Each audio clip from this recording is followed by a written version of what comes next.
이 시간 송년 예배를 드리며 하나님의 말씀을 듣는 우리 모두에게 성령의 충만한 기름 부으심이 함께 하시기를 주의 이름으로 축원드립니다. 한 믿음 좋은 장로님 권사님 부부가 계셨는데 건강 종합 검진을 받으셨어요. 그런데 이제 의사가 그 소견을 이야기해 주는데 장로님 차례에 그렇게 얘기하는 거예요. 아무래도 간이 좀 이상하신 것 같습니다. 정밀 검사를 좀 받아봐야 되실 것 같습니다. 그 얘기를 듣는 순간에 장로님이 이런 생각이 드셨어요. 요즘에 너무 피곤하고 왜 이러지 이런 생각이 들었는데 틀림없이 간암인가 보다. 그러면서 걱정하고 염려하는 거예요.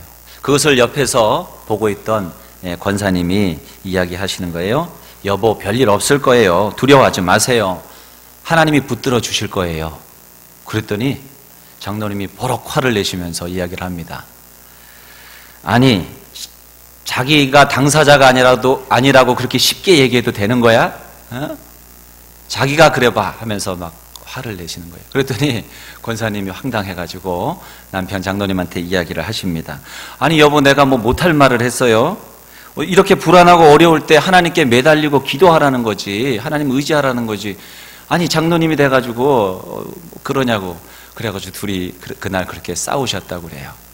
검사를 받으시고 이제 정밀 검사한 결과를 들으러 또 병원에 가셨어요. 병원에 갔더니 의사가 이야기를 합니다.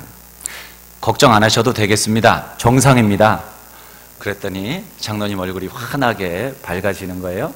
그걸 보고서 권사님이 보면서 웃으시면서 이야기합니다. 아니, 당신은 성경 말씀은 그렇게 안 믿더니 의사 선생님 말은 그렇게도 잘 듣네요. 하면서 얼굴이 확 달라졌다고 그런 얘기를 합니다. 여러분, 우리가 이 이야기를 들으면 웃음 짓는 건 뭐예요? 우리도 그런 경우가 많은 거예요, 사실은. 우리가 하나님 믿는다고 하면서도 정말 위기의 순간, 고통의 순간에는 하나님에 대한 믿음이 흔들리는 경우가 많아도 너무 많다는 겁니다. 정말 하나님을 의지하고 하나님만 바라봐야 할 때는 하나님을 보지 못하고 환경을 바라보고 세상을 바라보는 경우가 얼마나 많은가 하는 거예요. 야곱도, 오늘 본문에 나오는 야곱도 예외가 아니었어요. 그는 20년 만에 장인이자 외삼촌인 라반의 집을 떠나서 아버지가 있는 고향으로 돌아오게 됩니다. 아니, 떠나온 것이 아니라 정확하게 표현하면 도망쳐 온 거죠. 그런데도 불구하고 하나님의 도움으로 안전하게 그는 떠나올 수가 있었습니다. 그가 떠나올 때에 아내가 4명이었어요. 그 라반의 두 딸 레아와 라헬, 그리고 그들의 몸종이었던 실바와 비라, 그리고 그들의 몸에서 태어난 12명의 자녀들, 그리고 수많은 재물과 육축들을 거느리고 그는 기쁨과 설렘을 가지고 고향을 향해 떠났습니다. 그러나 그것도 정말 가고 싶은 아버지 집임에도 불구하고 그의 마음 한켠에는 두려움과 불안과 걱정거리가 있었습니다. 뭐냐면 그 아버지 집에는 복수의 칼날을 갈고 있을지도 모르는 형 에서가 있기 때문입니다. 그래서 그는 아버지 집에 가고 싶은 마음, 기쁜 마음이 있으면서도 한편으로는 겁이 나고 또 염려되는 마음이 많이 있었어요. 그렇게 그는 그 길을 떠나왔어요. 하나님께서 가라고 명령하셨기 때문에 그 길을 떠나오게 된 거예요. 1절에 야곱이 길을 가는데 하나님의 사자들이 그를 만난지라. 야곱이 그들을 볼 때에 이르기를 이는 하나님의 군대라 하고 그 땅 이름을 마하나임이라 하였더라. 야곱이 아버지 이삭이 있는 헤브론으로 갈 때에 그 가던 길 중에서 하나님의 사자를 만나게 된 거예요. 그것도 야곱이 먼저가 아니라 하나님의 사자인 천사가 먼저 야곱을 알아보았다는 거죠. 하나님의 사자들이 그를 만난지라 그렇게 나와 있잖아요. 그러니까 하나님의 사자들이 먼저 아는 채 해주신 거예요. 이것은 우연이 아니고요. 하나님께서 천사를 명해서 야곱을 지키시고 보호해 주셨다는 것을 우리가 알 수 있습니다. 그것도 한둘이 아니라 많은 무리들이었기 때문에 그들을 마하나임이라, 하나님의 군대라 그렇게 이야기를 했어요. 하나님께서 많은 천사들을 그와 동행하게 하셔서 아버지 집까지 안전하게 보호해 주시고 계셨던 것입니다. 왜 하나님께서 그렇게 하셨을까요? 그것은 하나님께서 명하셨기 때문이에요. 지금 야곱이 어떤 마음으로 그 길을 떠났는지 모르겠지만, 온전한 마음이 아닐 수도 있을지 모르지만 그가 하나님의 말씀에 순종하고 그 말씀을 따라서 고향으로 지금 가고 있는 거예요. 사랑하는 성도 여러분, 우리가 하나님의 말씀에 순종할 때에 하나님이 우리와 함께 하시고 하나님이 우리를 보호하시고 우리를 인도하신다는 사실을 믿으시기 바랍니다. 환경이 어떠하든지 형편이 어떠하든지 그것이 중요한 것이 아니고 하나님의 말씀에 순종하면 하나님의 보호와 인도하심이 따른다는 것을 여러분 믿으시기 바랍니다. 자, 그런데도 하나님의 인도하심과 보호하심이 그와 함께 있음에도 불구하고 지금 야곱의 마음은 어떻습니까? 형 에서를 생각하면 오금이 저리고 소화가 잘 안 돼요. 그런 상태에 지금 있는 것입니다. 그래서 야곱이 형 에서에게 선발대를 먼저 보냅니다. 한번 쉽게 말해서 속된 말로 간을 보는 거죠. 어떤가? 형의 마음이 어떤가? 그래서 사자를 먼저 보낸 거예요. 그래서 그 사자에게 뭐라고 말해야 되는지에 대해서도 구체적으로 이야기를 해줘요. 거기에 보면 3절로 5절에 그 내용이 나와요. 에서를 내 주라고 표현을 해요. 주님이라고 표현을, 주인이라고 표현을 하는 거예요. 거기다가 자신을 에서의 종이라고, 내 주의 종이라고 그렇게 표현을 하는 거예요. 지금 야곱이 자기 스스로를 이렇게 낮추는 이유가 뭡니까? 겸손일 수도 있겠고 또 화해를 하고자 하는 뜻을 분명히 나타낸 것이기도 하지만 무엇보다도 아직까지 형 에서에 대한 두려움이 크게 마음에 남아있기 때문입니다. 혹시나 형 에서가 장자권 사건 때문에 자기를 죽이기로 마음에 결단하고 있다면 이것은 심각한 문제가 아닐 수 없기 때문이죠. 그래서 형 에서가 아직도 나의 형이고 나를 주관하는 자다. 내가 많은 소유를 가지고 있는데 이 소유는 그래서 바로 형님의 것이다. 형님의 공덕으로 내가 이 모든 것을 얻었다. 이런 것을 통해서 형의 마음을 풀어주려고 하는 그런 시도였던 것입니다. 그런데 진작 와서 내가 형에게 용서를 구하려고 했는데 내가 삼촌 라반의 집에 있었고 삼촌이 나에게 일을 도와달라고 하는 바람에 내가 속히 오지 못했다. 그러나 내가 삼촌의 집에서 이렇게 많은 재산을 얻었는데 결국 이거 형님 거 아니냐. 이런 지금 식의 이야기를 하면서 형의 마음을 돌이켜보려고 하는 거예요. 지금 자신에게 있는 이 모든 것이 형님의 것입니다. 내가 형에게 신세 지려 오는 것도 아니고 내 재산을 형에게 자랑하는 것도 아니고 관계를 회복하는 것이 목적입니다. 이것을 분명하게 지금 표현을 하도록 사자에게 명령한 것입니다. 자, 그러나 결과는 전혀 예기치 않은 방향으로 흘러갑니다. 보냈던 사자가 돌아와서 이야기를 하는데 이렇게 6절에 이야기를 합니다. 사자들이 야곱에게 돌아와 이르되 우리가 주인의 형 에서에게 이른즉 그가 400명을 거느리고 주인을 만나려고 오더이다. 그 소식을 듣고서 형 에서가 400명이나 되는 종들을 이끌고 왔다는 거예요. 이 이야기를 듣는 순간에 야곱의 마음속에는 어떤 마음이 들었을까요? 형이 400명이나 이끌고 와서 나와 내 가족들, 종들 이 모든 것들 다 처단하려고 오나 보다. 이런 마음이 들면서 그는 두려움에 휩싸이기 시작했습니다. 걱정하기 시작한 거예요. 7절에서 이렇게 이야기합니다. 야곱이 심히 두렵고 답답하여 자기와 함께한 동행자와 양과 소와 낙타를 두 떼로 나누고 이르되 에서가 와서 한 떼를 치면 남은 한 떼를 피하리라 하고. 역시 야곱은 머리가 비상한 사람이에요. 이 위기의 순간에 살아날 방법을 생각합니다. 무리를 두 떼로 나눠요. 그 두 떼도 앞에 보내는 떼는 덜 사랑하는 아내들, 몸종들의 그 아내들과 그 소유들, 종들을 보냅니다. 그리고 그 자식들을 그 앞에 보내요. 그리고 한참 떨어뜨려서 두 번째 때에는 더 사랑하는 자녀들을, 아내들, 소유들을 보내고, 그리고 자기는 강도 안 건너고 남아있는 거예요. 그래서 처음에 오는 그 때를 치면 이때다 하고 주랭나 36개 치려고 그렇게 잔머리를 굴리고 있는 사람, 이 사람이 바로 야곱이에요. 이것이 참 지혜로워 보일지 모르지만 얼마나 얄팍한 생각인지 모릅니다. 지금 야곱이 누구와 함께 하고 있습니까? 하나님이 누구를 보내셨다고요? 천사들을. 그것도 마하나임, 군대를 보낸 거예요. 누가 야곱을 건드릴 수 있겠습니까? 그런데도 불구하고 지금 야곱의 눈이, 이 믿음의 눈이 열려 있지 않으니까 두렵고 떨리고 인간적인 생각, 인간적인 방법을 찾는 거예요. 사람들이 보면 좀 지혜로워 보일 수도 있을지 모르겠지만 하나님의 눈으로 보면 얼마나 불신앙의 행동인지 모릅니다. 우리는 이와 같이 하나님 잘 믿는다고 이야기하면서도 어느 순간에 보면 다급하고 긴박한 순간에는 인간적인 방법으로 돌아서는 얄팍한 인간의 생각으로 살아갈 때가 얼마나 많은지 몰라요. 이것이 얼마나 불신앙의 행위인지 모릅니다. 얼마나 하나님의 마음을 아프게 하고 하나님의 인도하심을 받지 못하게 하는지 몰라요. 얼마나 마음이 다급했든지 이번에는 야곱이 하나님을 찾아요. 그렇게 해놓고도 마음의 염려는 어디를 가지를 않아요. 그럴 수밖에 없겠죠.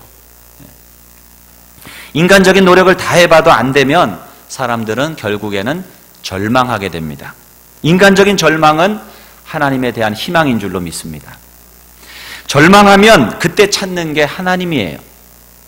망치기 전에 하나님을 찾으면 쉬운데 인간적인 방법 다 해보고 다 망쳐버리고 하다 안 돼서 나오는 게 새벽 기도예요. 그게 새벽 기도예요, 사실은. 어떻게 새벽 기도를 나와요? 그 귀한 시간을 1시간이라도 더 자야지. 아무나 나오는 게 아니에요, 그 시간이. 다 망치기 전에, 절망하기 전에 기도의 자리로 나오는 저와 여러분이 될 수 있기를 주의 이름으로 축원합니다. 9절에 야곱이 또 이르되 내 조부 아브라함의 하나님, 내 아버지 이삭의 하나님 여호와여, 주께서 전에 내게 명하시기를 내 고향 내 족속에게로 돌아가라. 내가 내게 은혜 베풀리라 하셨나이다. 자, 지금 야곱은 하나님께 자신을 지켜주셔야 하는 이유를 설명하고 있어요. 이제 하나님을 설득하는 거 이제는. 역시 야곱입니다. 그리고 하나님이 말씀하시지 않으셨습니까? 그 말씀을 가지고 하나님 앞에 이제 설득 작업을 시작하는 거예요. 그것도 그냥 아버지 하나님도 아니고 누구부터 찾아요? 할아버지의 하나님, 아브라함의 하나님, 아버지 이삭의 하나님. 그렇게 찾아가면서 기도해요. 여러분, 이 기도가요, 어찌 보면 좀 치사하게 보일지도 모르겠지만은 이게 치사한 게 아니에요. 이게 영적 자산이에요. 여러분을 위해서 부모님의 기도도 모으시고 할아버지 할머니의 기도도 모으시기 바랍니다. 여러분을 위해서 기도하는 사람이 많다는 것은 여러분이 그 어떤 영적인 자본을 많이 가지고 있는 것과 같아요. 기도가 얼마나 큰 능력이 되고 힘이 되는지 모릅니다. 그러면서 하나님께 뭐라고 기도합니까?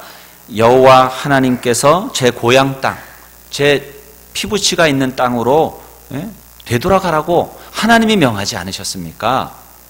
제가 무슨 일을 하든지 하나님께서 나를 보살펴 주신다고 약속하시지 않으셨습니까? 지금 내가 이렇게 위급한 지경에 다다르게 된 것이 다 하나님께서 시킨 대로 했기 때문이 아닙니까? 그러니까 하나님이 나를 보호해 주셔야지 마땅하지 않습니까? 그렇게 지금 이야기를 하고 있습니다. 야곱은 하나님의 약속을 붙든 거예요. 좀 치사하게 보이지만 이게 치사한 게 아니에요. 여러분 정말 힘들고 어려우고 절망되는 상황 가운데 있으면 지푸라기 하나라도 붙들어야 돼요. 그런데 그래도 야곱은 제대로 붙든 거예요. 하나님의 말씀을 붙들었으니까. 하나님의 약속의 말씀을 붙드는 것이 가장 큰 능력 있는 기도인 줄로 믿습니다. 왜? 하나님은 약속을 어기시지 않는 신실하신 하나님이시기 때문입니다. 여러분도 말씀의 약속을 붙들고 기도하시기를 주의 이름으로 축원드립니다. 그런데 약속의 말씀을 붙들려면 약속의 말씀을 알고 읽어야죠. 2019년도 성경 1독도 못하고 보냈을 수 있습니다. 그럴 수 있습니다. 그러나 2020년도는 여러분 성경 일독하시기를 주의 이름으로 축원드립니다. 소리가 적은 것 같습니다. 주의 이름으로 축원드립니다. 하나님의 말씀이 우리와 함께 해야 돼요. 우리가 말씀이 중요하고 말씀이 생명이라고 이야기하면서 말씀을 한 절도 읽지 않고 하루하루를 보내고 있다면 그것은 우리가 믿는다라고 말하는 그 믿음을 무색하게 만드는 것입니다. 오늘부터라도 여러분이 성경을 읽으시기를 바랍니다. 하나님의 약속을 붙드시고 기도하는 것, 그것이 바로 응답의 비결입니다. 야곱은 10절에서 하나님께서 자신에게 베풀어 주신 축복을 감사드리면서 본격적인 부탁을 하나님께 드립니다. 11절입니다. 내가 주께 간구하오니 내 형의 손에서 에서의 손에서 나를 건져내시옵소서. 내가 그를 두려워함은 그가 와서 나와 내 처자들을 칠까 겁이 나기 때문이이다. 주께서 말씀하시기를 내가 반드시 내게 은혜를 베풀어 내 씨로 바다에 셀 수 없는 모래와 같이 많게 하리라 하셨나이다. 지금 야곱은 형 에서가 아내들과 자식들마저 모조리 죽일지도 모른다는 극도의 불안감을 하나님께 호소하면서 그 위험으로부터 건져내 달라고 기도합니다. 그리고 12절에서 다시 한번 하나님의 약속, 내 자손을 무성하게 할 것이라고 하는 그 약속을 다시 한번 말씀을 드리고 있는 거예요. 그 약속을 잊지 말아 달라는 거예요.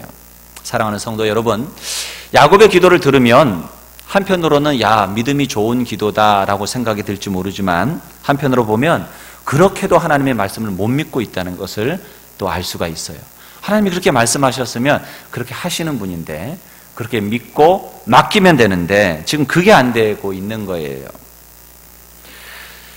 위기를 만나니까 야곱이 가졌던 그 작은 믿음이 지금 흔들리고 있는 것입니다. 그에게 확신만 있었다면 그가 이렇게 걱정하고 염려하고 두려워할 필요가 없었을 거예요. 심지어 살기가 등등했던 라반의 손에서 바로 며칠 전에 그를 구원해내시고 안전하게 지켜주신 분이 하나님 아니십니까? 그렇다면 형 에서의 칼날에서도 하나님께서는 반드시 야곱을 지키시고 인도하시고 약속하신 대로 그의 자손을 모래같이, 셀 수 없는 바다의 모래같이 만들 것이라는 것을 그는 믿어야 하는 건데 그가 지금 그렇지 못하고 있는 거예요. 한편으로 보면 그래서 그의 기도가 가엾기도 하고 안타까운 마음이 들기도 합니다. 야곱의 믿음이 이렇게 흔들리게 된 이유는 무엇일까? 우리가 좀 더 생각해 보면서 우리 자신을 돌아보는 시간이 되기를 바랍니다. 우선은 위기의 순간에 하나님을 먼저 찾고 의지하지 않았다는 거예요. 인간적인 방편들만 그가 찾았다는 거죠. 1절로 5절까지의 내용을 봐도 마음이 심란하고 불안해질 때에 먼저 하나님께 지혜를 구하고 하나님의 인도와 보호를 구하기보다 그가 하나님의 사자를 만났음에도 불구하고 하나님의 뜻을 구하기보다 그는 인간적인 생각으로 꽉 차 있었고 하나님을 의지하지 않았던 거예요. 그렇기 때문에 먼저 자신의 생각대로 뭔가를 풀어가 보려고 생각했기 때문에 그의 마음에는 걱정과 염려와 두려움이 있을 수밖에 없었던 것입니다. 6절에서도 보면 형 에서가 400명의 군대를 데리고 온다는 소식을 듣자마자 한 행동이 뭐예요? 때를 두 때로 나누어서 인간적인 생각으로 반응하는 거예요. 야곱이 지금 하나님을 믿는 것 같으면서도 끊임없이 인간적인 생각, 인간적인 방법으로 대응하고 있다는 것을 우리가 볼 수 있어요. 심지어는 기도도 마찬가지죠. 해도 그 두려움과 걱정이 없어지니까 한 게 뭐예요? 제일 나중에 한 것이 기도였다는 거예요. 여러분, 진인사 대천명이라는 말이 있어요. 뭡니까? 내가 인간으로서 해야 될 모든 것들을 열심히 하고 나서는 하늘의 뜻을 기다린다는 거예요. 내가 최선을 다했으니 이제 기도할 일만 남았다라고 말씀하시는 분들이 계신데 이 말이 맞습니까? 세상에서는 맞는 말일 수 있지만 우리 기독교의 믿음의 시각으로 보면 이것은 맞는 말이 아니에요. 기도는 내 할 일 다 하고 하나님께 맡기는 그런 기도가 아니고요. 기도는 처음부터 끝까지 하는 거예요. 기도는 호흡입니다. 여러분 하루 동안 열심히 일하고 집에 가셔서 자 이제 호흡할 시간이다 하고 호흡하시는 분이 계세요? 휴, 오늘 힘들었다 하고서. 그렇지 않죠. 호흡은 순간순간 하는 거예요. 매 순간 하나님을 의지하고 하나님을 기도하는 거예요. 물론 우리가 특별한 시간을 정해놓고 하나님 앞에 기도하는 그 기도의 시간이 소중합니다. 그러나 본질적으로 기도는 우리의 영혼의 호흡이고 모든 순간, 처음, 중간, 끝, 순간순간을 하나님 앞에 맡기고 하나님과 동행하는 행위인 것입니다. 먼저 기도한 다음에 하나님이 주시는 지혜를 가지고 최선을 다해야 되는 거예요. 그런데 야곱은 그렇게 하지 않았기 때문에 걱정하고 두려워했던 것입니다. 두 번째로 마음에 내 생각과 근심으로 가득 차 있었기 때문에 그는 염려하고 두려워했던 것이죠. 아무리 귀한 것이 있어도요, 내 마음에 근심이 가득하면 그것이 눈에 보이질 않아요. 내 마음에 자신의 생각만 흘러 넘쳐버리면 귀한 것을 귀하게 보지 못하는 것입니다. 하나님이 아무리 보여주셔도 그 뜻을 깨달아 알 수가 없어요. 로마서 12장 2절에 보면 너희는 마음을 새롭게 함으로 변화를 받아 그랬어요. 여러분, 우리가 이 세상에 살아가면서 세상의 영향을 받아요. 세상의 가치관의 영향을 받아요. 그러다 보면 우리도 모르는 사이에 세상적으로 생각하고 세상적으로 반응하고 행동하게 되는 것이죠. 그러므로 우리는 하나님 앞에 우리의 삶을 드릴 뿐만 아니라 순간순간 우리의 마음을 새롭게 해야 돼요. 그러한 마음의 변화가 있을 때에 하나님의 선하시고 기뻐하시고 온전하신 뜻이 무엇인지 분별할 수 있는 것입니다. 그 마음을 새롭게 하는 것이 바로 무엇입니까? 하나님의 말씀을 붙들고 주님 앞에 묻는 거예요. 기도하는 거예요. 자기를 돌아보는 거예요. 지금 야곱에게 하나님의 천사들이 와서 호의를 받으면서 지금 나가고 있는데도 불구하고 영의 눈이 가려져 있으니까 그게 보이질 않아요. 하나님이 왜 천사를 보내주셨지? 거기까지 생각이 미치지를 못하는 거예요. 그냥 인간적인 생각, 인간적인 판단만 남게 되는 거예요. 자기가 얼마나 존귀한 하나님의 자녀인지를 모르는 거예요. 하나님이 그를 통해서 놀라운 구원의 역사를 이루기를 위해서 야곱을 택하셨고 지금 인도에 가시는데 그 하나님의 놀라운 사랑과 은혜를 깨닫지를 못해요. 그 뜻을 분별하지를 못해요. 왜요? 마음속에 내 생각, 내 근심, 그것이 꽉 차 있기 때문이에요. 그것을 비워내야 됩니다. 그것이 바로 기도예요. 그것을 비워내기 전에는 내 뒤에서 역사하시는 그 하나님의 존재를 자각할 수가 없는 것입니다. 하나님의 능력을 의지하지 못하고 자신의 생각과 판단으로 진단하고 행할 수밖에 없는 것입니다. 그러니 두려워하고 불안하고 걱정할 수밖에 없는 것입니다. 이것이 바로 믿음이 흔들리는 원인이었습니다. 사랑하는 성도 여러분, 사람의 마음에는 항상 세 가지의 음성이 들린다 그래요. 육신의 음성, 그 다음에 혼의 음성, 우리 영의 음성이 있다고 그래요. 육신의 사람이 이렇게 속삭입니다. 현실이 이런데 불안하지 않냐? 두려워하는 게 당연하지 않느냐? 그러나 혼의 사람은 또한 이렇게 이야기를 합니다. 무엇이든지 이성적으로, 과학적으로 생각해야 된다. 현실적으로 계산해 본다면 이건 될 일이 아니야. 너는 틀렸어. 하지만 영의 사람은 이렇게 말합니다. 하나님께서 약속하지 않았니? 눈에 보이는 것이 전부는 아니야. 믿는 자에게는 능치 못함이 없어. 내게 능력 주시는 자 안에서 내가 모든 것을 할 수 있는 것이야. 우리가 육의 사람의 소리를 들을 것이냐, 혼의 사람의 소리를 들을 것이냐, 영의 사람의 소리를 들을 것이냐, 이것은 전적으로 나 자신에게 달려 있는 것입니다. 야곱은 스스로 위기라고 진단한 순간에 영의 사람의 소리를 들은 것이 아니라 육과 혼의 사람의 소리를 들은 것입니다. 그러니 두려워하며 불안해할 수밖에 없는 것입니다. 어느 등산가가 등산을 하다가 험한 지형에서 낭떠러지에서 미끄러져서 낭떠러지로 흘러 떨어지게 됐어요. 그런데 가까스로 나뭇가지 나무를 붙들게 된 거예요.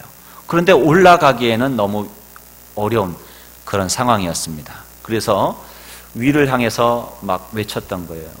사람 살려, 사람 살려. 누구 없어요? 거기 누구 없어요? 사람 살려. 막 외쳤어요. 그런데 거기는 사람들이 잘 다니지 않는 길이라 아무도 없는 거예요. 팔의 힘은 점점 빠져가고 이러다가 이 낭떠러지에서 떨어져 죽겠다 하는 생각이 들었습니다. 그래서 그가 그때서야 하나님을 찾기 시작합니다. 주님, 거기 계세요? 나 좀 도와주세요. 저를 지금 살려주시면 내가 평생 하나님의 일을 하며 살겠습니다. 이렇게 기도를 한 거예요. 그랬더니 정말 하나님의 음성이 들렸습니다. 내가 내 곁에 있노라. 사랑하는 아들아, 잡고 있는 그 손을 놓고 뛰어내리거라. 이렇게 얘기를 하는 거예요. 그랬더니 깜짝 놀라면서 이 등산가가 이야기합니다. 주님, 미쳤어요? 이 낭떠러지로 그냥 뛰어내리라고요? 나보고 죽으란 소리예요? 하면서 다시 하늘을 올라보면서 이야기를 합니다. 거기 다른 하나님 안 계세요? 다른 하나님 안 계세요? 우리가 믿는 하나님은 내가 원하는 대로 해주는 그런 하나님이신지, 아니면 우리가 하나님의 뜻을 따르기를 원하고 우리가 쫓는 그런 하나님이신지 우리는 한번 생각해 보아야 돼요. 거기에 우리의 기도가 결정나는 것입니다. 믿음이 흔들리는 세 번째 이유는 하나님에 대한 확신이 없기 때문이에요. 조금 방금 전에 말씀드린 이 예화처럼 하나님에 대한 확신이 없어요. 하나님을 믿는다고는 하지만 하나님의 무한하신 능력을 신뢰하지 못해요. 그 손을 놓고 떨어지면 하나님이 받아주신다는데 그렇게 하지를 못해요. 믿음으로 그 길을 가면 하나님이 역사하신다는데 그 길을 가면 꼭 죽을 것 같아요. 믿음으로 그 길을 가지 못하는 것은 하나님을 믿지 못하기 때문입니다. 그렇기 때문에 우리는 하나님과 동행한다고 말하면서도 우리의 삶의 길에 어려움이 오면 불안해하고 염려하고 걱정하는 것입니다. 야곱이 그랬던 거예요. 그렇게 하나님께서 함께 하신다고 말씀하시고 실제로 그 증거를 보여주셨음에도 불구하고, 그리고 지금도 동행하심에도 불구하고 야곱은 그 하나님의 존재는, 그 하나님의 능력은 생각하지도 않고 현실로 나타난 에서의 힘만 바라보면서 걱정하고 염려하고 근심했던 거예요. 믿음이라고 하는 것은 새로운 시각을 갖는 거예요. 그래서 신앙관이라고 하는 말을 쓰잖아요. 믿음의 눈을 갖는 것이 믿음을 갖는 거예요. 여러분에게 닥쳐오는 문제와 어려움들이 바뀌는 게 아니에요. 그것을 바라보는 눈이 바뀌는 것이 믿음이에요. 그리고 그렇게 믿음으로 행할 때 하나님이 그 믿는 자들을 인도하시고 도우시고 역사하신다는 것입니다. 어떤 분이 시편 56편 3절 말씀에서 엄청난 은혜를 받았어요. 내가 두려워하는 날에는 내가 주를 의지하리이다. 그 마음속에 두려움이 있었는데 이 시편을 읽게 된 거예요. 내가 주를 의지하리이다. 이 말씀을 묵상하는 중에 그 두려움이 사라지는 것을 느껴서 너무나도 기뻐서 친한 다른 크리스천에게 이야기를 한 거예요. 그랬더니 그 다른 친구가 빙그레 웃으면서 이렇게 말합니다. 그런데 그것보다 더 귀한 말씀이 있다는 거 알아? 뭔데? 이사야서 12장 2절 말씀이야. 보라, 하나님은 나의 구원이시라. 내가 신뢰하고 두려움이 없으리니. 하나님을 신뢰했더니 아예 두려움이 없어요. 하나님을 신뢰하는 자들에게는 두려움이 생길 여지가 없어요. 여러분, 이것이 더 좋은 말씀이 아니겠습니까? 우리가 두려움이 왔을 때 하나님을 찾기보다 우리의 삶 가운데서 하나님을 믿어드리고 하나님을 신뢰하고 하나님을 따라갈 때에 우리는 어떤 상황 속에서도 담대하게 주의 길을 걸어갈 줄로 믿습니다.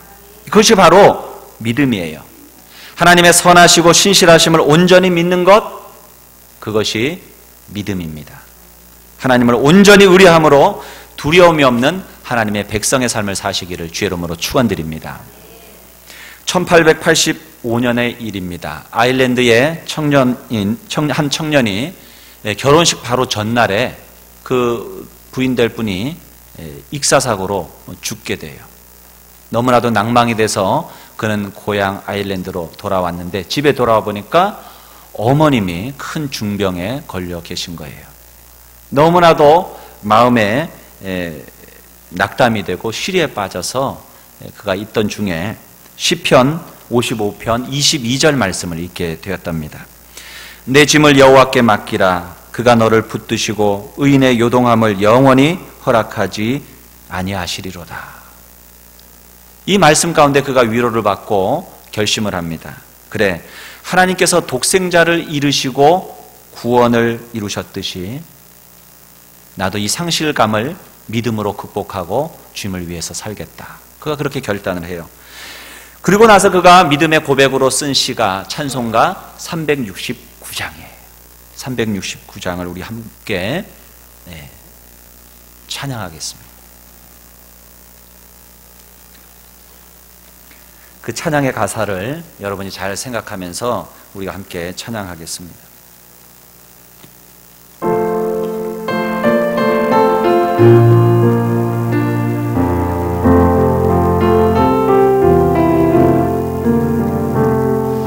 죄짐 맡은 우리 구주 어찌 좋은 친구인지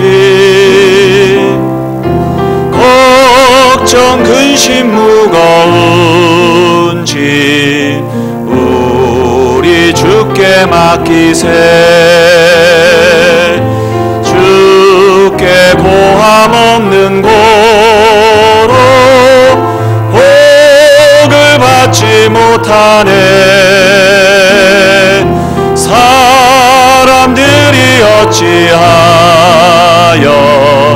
아랠 줄을 모를까. 시험 걱정 모든 괴로움, 시험 걱정 모든 괴로움 없는 사람 누군가. 부질없이 낙심 말고 기도드려 아뢰세. 이런 진실하신 친구 찾아볼 수 있을까. 우리 약함 아시오니 어찌 아니하릴까. 여러분, 그렇습니다. 우리가 원하지 않아도 우리의 삶의 어려움과 고난과 또한 불행이 반갑지 않은 손님처럼 우리에게 찾아올 때가 있습니다. 근심, 걱정, 염려가 없는 사람이 한 사람도 없을 거예요. 그러나 그것을 우리가 어떻게 받아들이고 대하느냐에 따라서 우리의 삶은 전혀 달라질 수가 있습니다. 이 찬양의 가사를 쓴 분이 조셉 스크리븐인데, 이분은 평생을 과부와 병자와 이 고아들을 위해서 헌신하는 삶을 살았다고 합니다.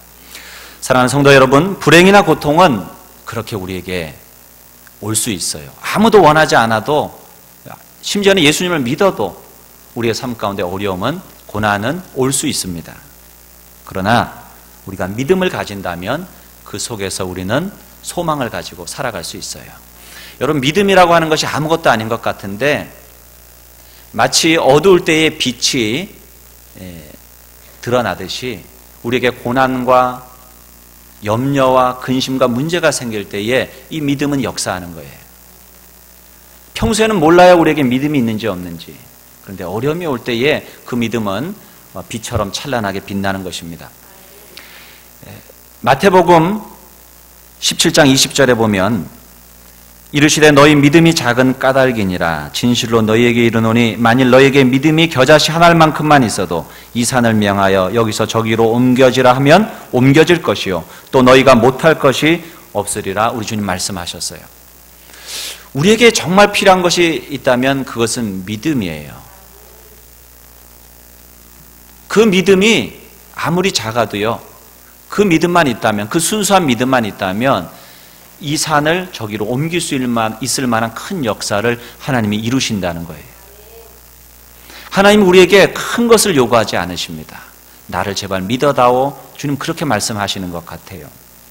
그렇게 증거로 보여주고 함께해 주시는데도 우리는 끊임없이 인간적인 방편으로, 인간적인 방법으로 이 한 해를 살아오지는 않았는지, 우리가 이 2019년도를 보내면서 우리 자신을 돌아보기를 바라고요. 어떤 문제와 어려움 속에 있다면 하나님 나에게 믿음의 눈을 열어달라고 기도할 수 있기를 바랍니다. 그리고 2020년도를 믿음으로 맞이하고 믿음으로 꿈을 꾸고 믿음으로 비전을 가지고 나아갈 수 있는 참된 믿음의 능력을 달라고 기도하는 저와 여러분 될 수 있기를 주의 이름으로 축원드립니다. 우리 함께 기도하겠습니다. 오늘 주신 말씀을 기억하면서 우리에게 믿음을 주시옵소서. 문제가 아니고 그 문제 가운데 함께 하시는 우리 하나님을 바라보지 못하는 우리의 불신앙의 눈이 또한 미성숙한 우리의 신앙이 문제임을 주님 앞에 고백하며 하나님을 의지하고 찾을 수 있는, 하나님만 전적으로 신뢰할 수 있는 그런 믿음을 주시옵소서. 우리 간절한 마음으로 그런 믿음 가운데 이 새해를 맞이하고 또한 한 해를 보낼 수 있도록 간절한 마음으로 기도하겠습니다. 살아계신 하나님 아버지, 은혜를 감사합니다. 이 시간에도 하나님 저희들을 인도하여 주시고 주님의 말씀 앞에 저희들을 서게 하시오니 감사합니다. 주님 이 시간도 역사하여 주시고 주님 바라보고 의지하며 나아갈 수 있도록 주님 역사하여 주시옵소서. 주님 말씀하실 때에 저희들이 아버지 하나님 역할하며 살아가면서 그 말씀에 순종하는 자들로 서게 하여 주옵소서. 하나님 저희들에게 지혜를 주시고 남은 날 계수할 수 있는 은혜를 주시옵소서. 그래야 해서 하나님 앞에 지혜로운 자로 서게 하시고 믿음의 역사를 이루어낼 수 있는 하나님의 자녀들이 다 될 수 있도록 주여 역사하여 주시옵소서. 주님 함께하여 주시사 하나님의 권능의 손으로 저희들을 붙들어 주시고 주님과 동행하는 날마다의 삶이 되어짐으로 복되고 아름다운 삶을 살아갈 수 있도록 주여 역사해 주시옵소서. 2019년도도 믿음으로 저희들이 잘 맺어질하게 하여 주시고 또한 다가오는 2020년도 우리가 믿음으로 승리할 수 있도록 주님 도와주시옵소서. 우리 주 예수님의 이름으로 간절히 기도 올리옵나이다. 아멘. 우리 다 일어나셔서 주님 앞에 헌신의 찬양 올려드리겠습니다.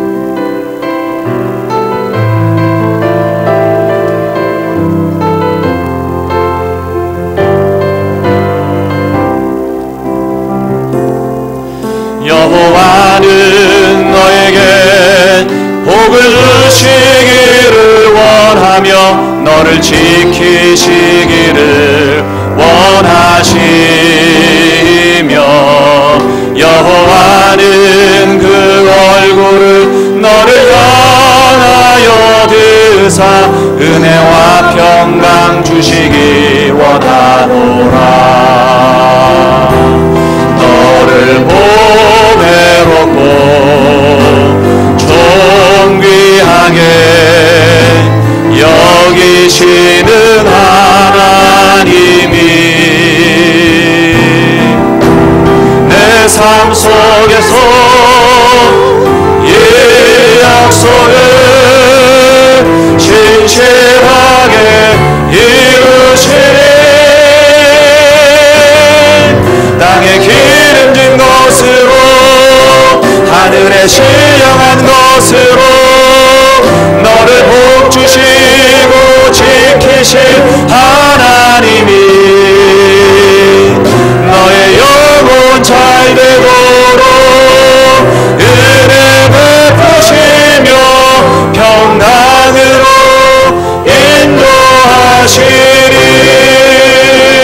인도하시리. 이제 평안한 마음으로 여러분의 삶의 현장으로 돌아가십시오. 선한 일에 용기를 가지며 악을 악으로 갚지 마십시오. 항상 연약한 자를 도우며 병든 자를 찾아보며 곤란당하는 이웃을 위로하십시오. 모든 사람을 존경하며 주님께 봉사하고 주님을 사랑하십시오. 모든 일을 믿음과 사랑으로 행하며 어떤 일에도 소망을 포기하지 마십시오. 거룩하신 성령께 순종하여 기쁨과 감사의 생활을 해 나아가십시오. 우리 하나님 아버지는 여러분을 항상 도와주실 것입니다. 이제는 우리 위에 십자가 지신 예수 그리스도의 그 크신 은혜와 하나님 아버지의 무한하신 사랑과 성령 하나님이 곧 교통, 교제, 인도하시는 은혜가 이 시간 믿음으로 한 해를 마무리하고 또한 새로운 한 해를 맞이하기로 다짐하며 믿음의 길을 결단하는 사랑하는 성도들 머리머리마다 저들의 가정과 직장과 사업과 학업과 또 우리 한우리 공동체 위에 이제로 영원토록 함께 하시기를 간절히 축원하옵나이다. 아멘. 주님 감사합니다. 주님 축복하여 주시옵소서.